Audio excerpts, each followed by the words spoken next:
Ang kasalukuyang panahon ng digital na komunikasyon at social media ay nagbigay daan sa mga individual na magkaroon ng malawak na impluensya at masaklaw ng tagapakinig. Sa Pilipinas, isang personalidad na sumibol sa ganitong konteksto ay si Ferdinand de la Merced, mas kilala sa tawag na Philippine Looper. Bilang isang self-proclaimed na endurance walker at content creator, siya ay naging sentro ng atensyon ng publiko dahil sa kanyang pambihirang layunin na lakbayin ng buong bansa sa pamamagitan ng paglalakad at paano niya ito isinasagawa. Si Ferdinand de la Merced ay isang Pilipinong content creator at self-proclaimed endurance walker na taga Talavera, Nueva Ecija. Sa kanyang mga publikasyon at mga balitang lumabas sa mga pahayagan at opisyal na pahayag, siya ay may edad na 48 taong gulang noong 2025 at naging kilala sa pangalang Philippine Looper dahil sa kanyang pambihirang layunin na lakbayin ng buong kapuluan ng Pilipinas sa pamamagitan ng paglalakad. Hindi gaanong detalyado sa mga opisyal na tala ang unang bahagi ng kanyang buhay bago ang kanyang pagpasok sa public eye. Gayunpaman, ang pinakamatibay na masusundan ng kanyang sariling pagpapahayag ay ang kanyang personal na determinasyon at hangarin na makumpleto ang isang pambansang paglalakbay at ma-recognize ng Guinness World Records habang binibigyan din na ang kanyang layunin ay hindi lamang para sa sariling pangalan, kundi para sa inspirasyon ng iba. Kung sakaling suriin ang kanyang mga post sa social media at mga pakikipag-interbensyon sa lokal na pamahalaan sa iba't ibang lugar na kanyang nadaanan, makikita ang isang tao na puno ng passion, ngunit minsan ay nagkakaroon ng hindi pagkakaunawan sa mga pamunuan ng mga komunidad dahil sa kanyang mga ekspresyon at inaasahan. Ang mga detalyeng ito ay nagbigay patunay na ang personal niyang buhay ay hindi hiwalay sa kung sino siya ngayon, isang tao na puno ng ambisyon ngunit hindi ligtas sa mga hamon at kritisismo ng publiko. Ang paglilibot ni Ferdinand de la Merced sa buong Pilipinas ay nagsimula noong 2 ng Enero 2025 sa Luneta sa Maynila. Ang kanyang layunin ay sundan ang pangunahing ruta ng AH-26 Philippine Highway at lakbayin ang bawat sulok ng bansa mula sa pinakamataas na lalawigan sa hilaga ng Batanes hanggang sa pinakamadilim na dulo ng Hulo sa Sulu at pabalik sa inaasahang pagtatapos ng kanyang misyon sa isang taong paglalakad.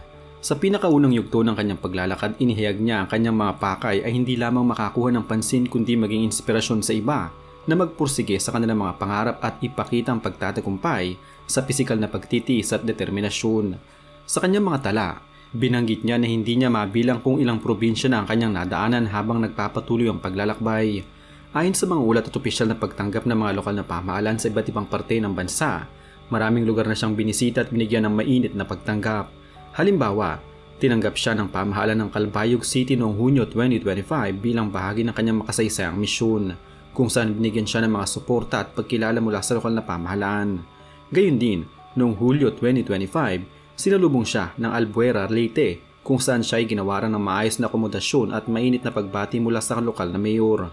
Sa Hunyo at Agosto 2025, patuloy niyang tinahak ang mga lalawigan kabilang ang Coronadal City at Malungon, Sarangani, kung saan siya ay tunay na tinanggap ng mga residente at opisyal na nagpahayag ng suporta sa kanyang misyon. Sa Zamboanga City naman, isang pagtanggap ang nangyari noong Setyembre 23, 2025 kung saan sinuportahan siya ng lokal na gobyerno at mga miyembro ng komunidad habang siya ay dumarating sa City Hall. Ang mga pagtanggap na ito ay nagbibigay ng larawan ng kanyang paglalakbay ay hindi lamang pisikal na hamon, kundi isang event na naging bahagi ng buhay ng maraming komunidad na nagbibigay din sa diwa ng pagsasama, turismo at pagkakaisa. Hindi may tatanggi na habang ang paglalakad ni de la Merced ay puno ng inspirasyon at suporta, hindi rin ito nakaligtas sa mga seryosong kontrobersiya na nakaapekto sa imahe niya sa publiko at sa mga pamahalaan na kanyang nadadaanan. Isa sa pinakamalaki at pinakabinatikos na insidente sa paglalakbay ni Philippine Looper ay ang kanyang naging karanasan sa Negros Oriental noong Nobyembre 2025. Kasabay ng paghahanda ng probinsya sa paparating na Typhoon Tino. Ayon sa mga ulat, si de la Merced ay dumating sa probinsya noong 1 ng Nobyembre 2025 at binigyan ng libreng akomodasyon ng lokal na pamahalaan habang abala ang mga lokal na opisyal sa paghahanda para sa malakas na bagyo. Gayunpaman, sa halip na magpasalamat at magpakita ng konsiderasyon sa sitwasyon ng pamahalaan at mga residente, nagpost si de la Merced sa social media ay nakakala niyang hindi siya binigyang pansin at na-neglect habang ang mga otoridad ay abala sa kahandaan laban sa bagyo. Bukod dito, naging mas malaking sanhi ng kontrobersiya ang kanyang pag-share ng opinyon na ang bagyo ay isang routine na pangyayari at ang kanyang pagbisita ay isang rare na event. Isang pahayag na binatikos ng marami dahil tila binabaliwala na itong seryosong panganib at paghahanda para sa kaligtasan ng mga lokal. Dahil sa mga komentong ito, ipinasa ng Sangguniang Panlalawigan ng Negros Oriental ang isang resolusyon noong Nobyembre 2025 na nagdedeklara kay Ferdinand de la Merced bilang persona non grata sa probinsya.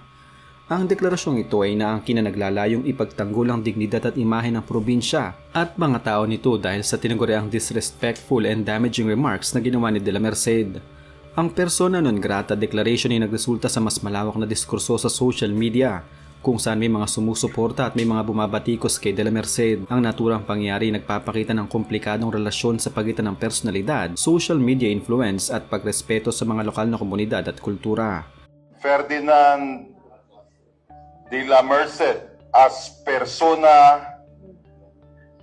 non grata in the province of Negros Oriental, seconded by all of the board members. Any objection? Hearing none, the motion is approved. Bukod sa insidente sa Negros Oriental, isang dagdag na kontrobersiya ay ang pagpapahayag ng opisyal na grupo ng Loop Adventure Tour na si Ferdinand de la Merced ay hindi opisyal na rehistradong kalahok sa kanilang event. Ayon sa pahayag, ang komite ng Loop Adventure Tour ay hindi kasama ang pangalan ni de la Merced sa opisyal na listahan ng mga kalahok dahil sa mga isyu sa kanyang medical clearance at kakulangan sa mga kinakailangang dokumento. Kabilang ang pagsuporta ng medical na sertipiko na nagpapatuloy ng kanyang pisikal na kakayahan na harapin ang matinding paglalakbay na iyon. Ayon sa kanila, ang desisyon ay ginawa upang matiyak ang kaligtasan at kapakanan ng mga kalahok dahil sa likas na panganib ng paglalakad sa matagal na oras at hindi inaasahang kondisyon. Ang pangyaring ito ay nagdulot ng mga negatibong puna mula sa ilang netizens na nagsasabing hindi totoo ang ilan sa mga ipinopost ni de la Merced kaugnay sa kanyang official participation, samantalang iba ay nagtatanggol sa kanyang misyon. Ang isyong ito ay nagbigay din sa kahalagahan ng pagiging transparent at responsable sa pag-claim ng mga records at pagkilala. Noong Enero 28, 2026, isang insidente sa Bataraza, Palawan ang muling nagpasiklab ng mga reaksyon matapos si de la Merced ay nag-post ng kanyang saloobin tungkol sa pakiramdam niyang hindi mabuting pagtrato habang siya ay nag-participate sa isang parada at concert event.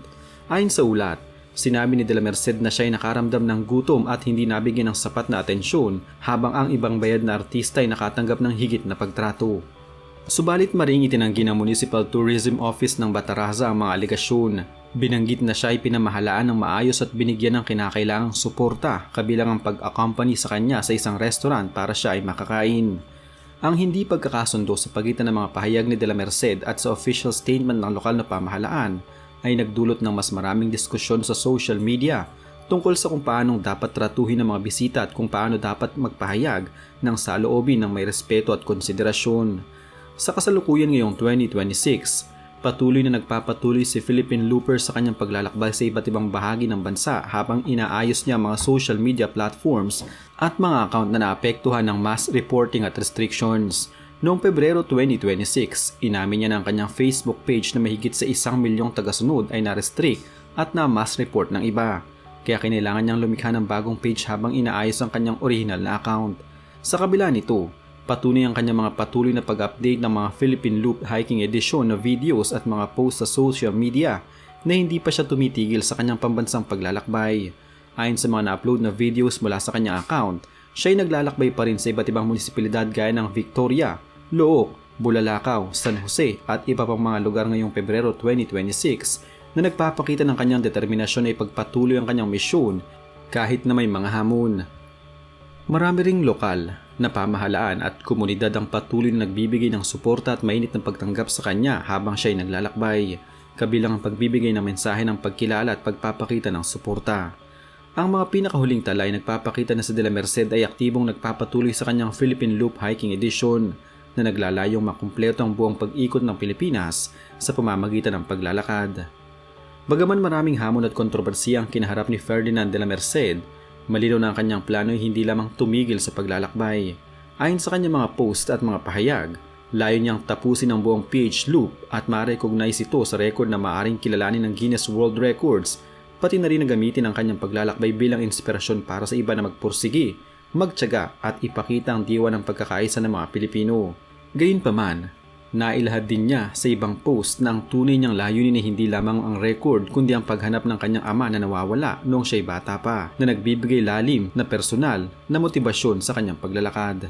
Ang kanyang mga karanasan mula sa malugod na pagnanggap ng mga lokal ng pamahalaan at komunidad hanggang sa pagiging persona non grata sa Negros Oriental at mga hindi pagkakaunawaan sa mga iba pang issue ay nagbigay liwanag sa komplikadong dinamika ng sining ng personal na pagsusumikap at ang mga limitasyon ng public perception at accountability sa digital age. Habang siya'y nagpapatuloy sa kanyang paglalakbay ngayong 2026, ang kanyang personal na determinasyon pati na rin ang mga aral na kanyang natutunan sa mga kontrobersiya ay nagiging bahagi ng mas malawak na diskurso tungkol sa kung paanong dapat isagawa ang isang inspirasyonal na misyon ng may respeto, konsiderasyon at integridad sa mga lokal na komunidad na kanyang dadaanan. Ang pagtatapos ng kanyang Philippine Loop ay higit pa sa isang record. Ito ay isang kwento ng tibay ng loob, pagharap sa kritisismo at hindi matitinag na hangarin na kumpletuhin ang isang layunin sa kabila ng mga pag-aatubili at pagsubok.